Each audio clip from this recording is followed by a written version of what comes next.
Good over evil is all a big part of the Karate Kid universe and Cobra Kai, and caring. One thing about these two characters is they care so much for their students. Their flaws are based on the fact that they want to do right for the next generation. I think that's a good thing. What matters is where our asses are now. We're Miyagi-Do. We're not losing.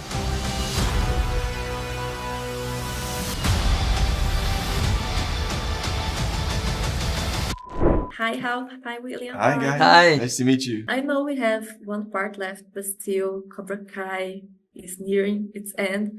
How was it for you to see the Karate Kid universe reach new audiences and the show become more than just a Karate Kid reboot, but its own thing? Yeah, I mean, that's been part of what's been so amazing for both of us to watch the explosion of this, of this chapter in the Karate Kid universe, to see, and certainly with this new section of the season opening up in a global way, with the Sekai Taikai being all different countries, sort of the Karate Olympics, if you will. It's been really exciting, and it's not just falling back on the origin or the original story. It's expanding it going forward and making it relevant for the new generation as well. Come on, y'all, let's go!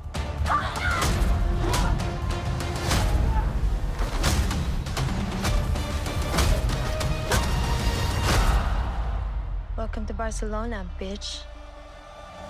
Yes, and Cobra Kai is often regarded as nostalgia done right.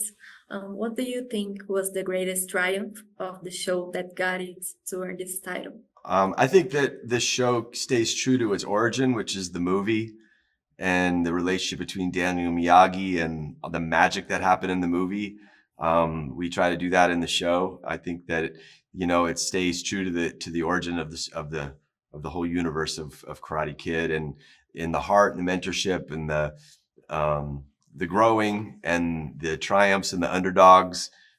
So and keeping the original characters and expanding them, growing them a little bit. They're evolved from when they were in the movie. So it's rooted in the origin of it, and that's what makes it work. And then you throw in the 80s music and the fun and the comedy and all that, and it's entertaining and relevant for today. Absolutely. And Cobra Kai had the chance to tackle current issues like bullying and toxic masculinity in a lighthearted way. How important was that for you as actors who started out in the 80s? I think, if I understand the question correctly, it's, dealing with those issues. I mean, bullying is a big part of the theme of the original Karate Kid movie, and is a big part of the theme of Cobra Kai. And I think it's woven throughout all chapters in that. And it's important to, the balance comes in where you're servicing that theme, and yet you got to be entertaining on the other hand. So it's always about finding balance, right? So, so I think in that respect, it's changed a bit over time, but you have an opportunity to shed some light on issues that we could maybe be handling better. And good over evil is all a big part of the Karate Kid universe and Cobra Kai, and caring. One thing about these two characters is they care so much for their students. Their flaws are based on the fact that they want to do right for the next generation. I think that's a good thing.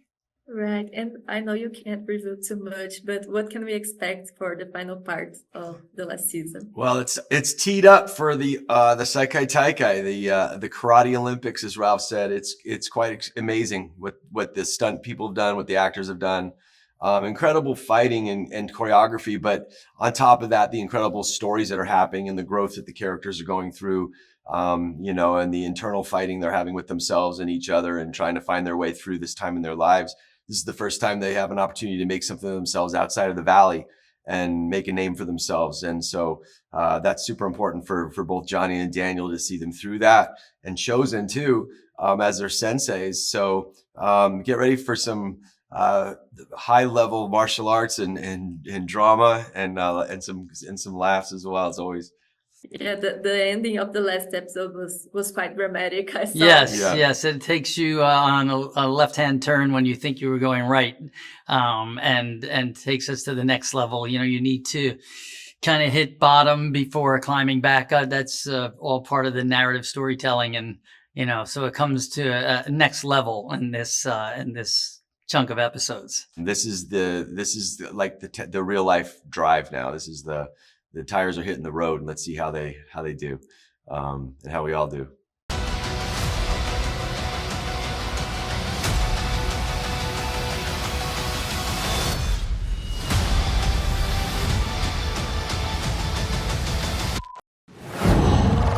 Whoa.